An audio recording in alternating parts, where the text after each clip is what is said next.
देहिनोऽस्मिन् यथा देहे कौमारं यौवनं जरा तथा देहान्तरप्राप्तिः धीरस्तत्र न मुह्यति। जैसे देहधारी आत्मा इस शरीर में बाल्यावस्था से तरुणावस्था और वृद्धावस्था की ओर निरंतर अग्रसर होती है, वैसे ही मृत्यु के समय आत्मा दूसरे शरीर में चली जाती है। बुद्धिमान मनुष्य ऐसे परिवर्तन से मोहित नहीं होते। श्री कृष्ण सटीक तर्क के साथ आत्मा के एक जन्म से दूसरे जन्म में देहांतरण के सिद्धांत को समझाते हैं। वे ये समझा रहे हैं कि किसी भी मनुष्य के जीवन में उसका शरीर बाल्यावस्था से युवावस्था, प्रौढ़ता और बाद में वृद्धावस्था में परिवर्तित होता रहता है।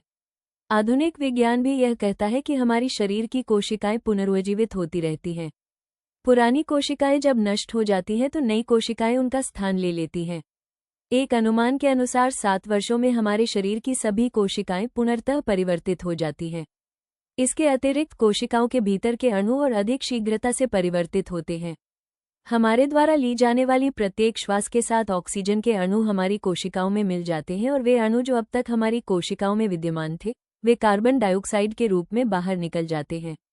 वैज्ञानिकों के अनुसार 1 वर्ष के दौरान हमारे शरीर के लगभग 98% अणु परिवर्तित होते हैं और फिर भी शरीर के क्रमिक विकास के पश्चात हम स्वयं को वही व्यक्ति समझते हैं, क्योंकि हम भौतिक शरीर नहीं है अपितु इसमें दिव्य आत्मा निवास करती है।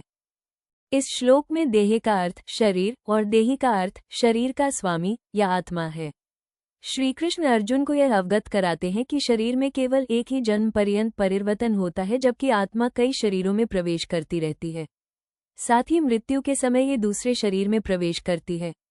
वास्तव में जिसे हम लौकिक शब्दों में मृत्यु कहते हैं, वो केवल आत्मा का अपने पुराने शरीर से अलग होना है, और जिसे हम जन्म कहते हैं, वो आत्मा का कहीं पर भी किसी नए शरीर में प्रविष्ट होना है। यही पुनर्जन्म का सिद्धांत है। आधुनिक युग के अधिकतर दर्शन भी पुनर्जन्म की धारणा को स्वीकार करते हैं। ये हिंदू, जैन और सिख धर्म का अभिन्न अंग है। बौद्ध धर्म में महात्मा बुद्ध ने अपने पूर्वजन्मों की बार बार चर्चा की है।